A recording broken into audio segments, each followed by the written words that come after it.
চলতি 2025-26 অর্থ বছরের প্রথম মাস জুলাইয়ের প্রথম 16 দিনে 142 কোটি 10 লাখ ডলারের রেমিটেন্স পাঠিয়েছেন প্রবাসী বাংলাদেশিরা।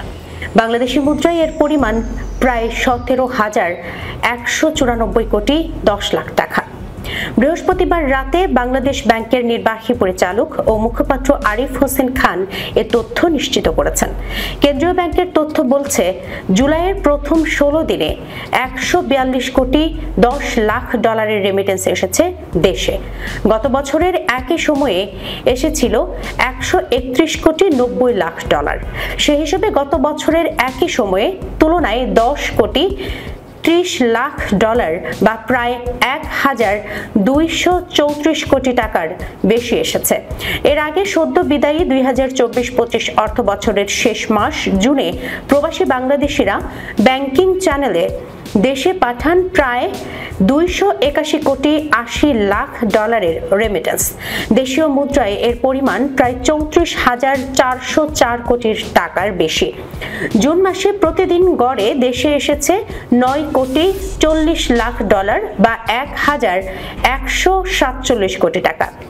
এটি একক মাস হিসেবে তৃতীয় সর্বোচ্চ রেমিটেন্স।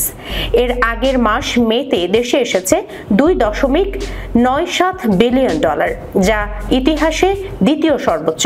তারও আগে মার্চ মাসে সর্বোচ্চ 3.29 বিলিয়ন ডলার রেমিটেন্স এসেছিল। বিদায়ী 2024-25 অর্থ বছরে জুলাই থেকে জুন পর্যন্ত পুরো সময়ে মোট 30.33 বিলিয়ন ডলার রেমিটেন্স এসেছে, যা আগের অর্থ বছরের একই সময়ের তুলনায় 26.8% বেশি। 2023-24 অর্থ বছরের একই সময়ে রেমিটেন্স এসেছিল 23.91 বিলিয়ন ডলার। 2024-25 অর্থ বছরের প্রথম মাস জুলাইয়ে 191 কোটি 37 লাখ 70 হাজার ডলার রেমিটেন্স এসেছে। আগস্টে এসেছে 222 কোটি 13 লাখ 20 হাজার মার্কিন ডলার। সেপ্টেম্বরে এসেছে 240 কোটি 41 লাখ। অক্টোবরে এসেছে 239 কোটি 50 লাখ মার্কিন ডলার। এছাড়া নভেম্বর মাসে এসেছে 220 কোটি ডলার।